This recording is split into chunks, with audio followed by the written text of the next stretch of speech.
The State Department is refusing to allow a baby born to two gay dads to remain in the country, but those dads are now fighting back. A Trump administration official says that HIV-positive immigrants will have their children taken away from them if they try to enter the U.S.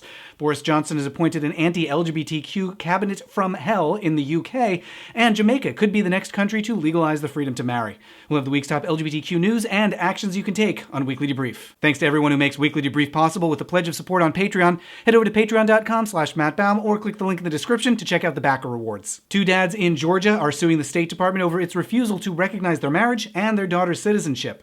Derek Mize and Jonathan Gregg are both U.S. citizens, but their daughter Simone was born in England last year.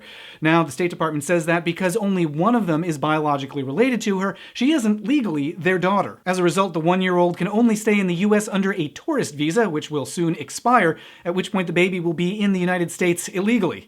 The family is being assisted by the group Immigration Equality, which points out that the State Department's policy violates the Constitution, in addition to making no sense, and a federal court will hear their case in the coming months. And speaking of policies that make no sense, this week a Trump administration official said that immigrants who are HIV positive will have their children permanently taken from them upon entering the country.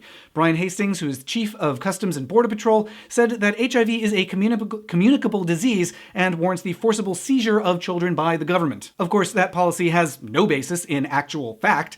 HIV can't be communicated by simple contact, and the CDC removed HIV from its list of communicable diseases several years ago.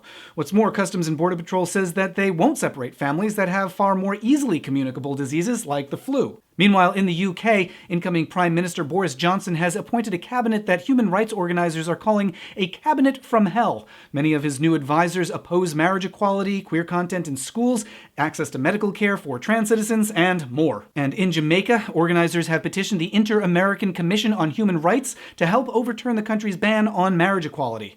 Jamaica is a signatory to the 1978 Convention on Human Rights, which, according to the petition, requires the country to recognize marriages between citizens as well as those of immigrants. With all the litigation happening right now around international relationships, it's a particularly important time to support the work of immigration equality. This week's action item is to head over to immigrationequality.org to sign up for news alerts, follow them on social media, and sign their numerous petitions. As always, let me know about stories that need covering at Matt Baum on Twitter and in the YouTube comments. If you find these videos helpful, head over to patreon.com/mattbaum or click the link in the description to help keep them coming. And I'll debrief you next week.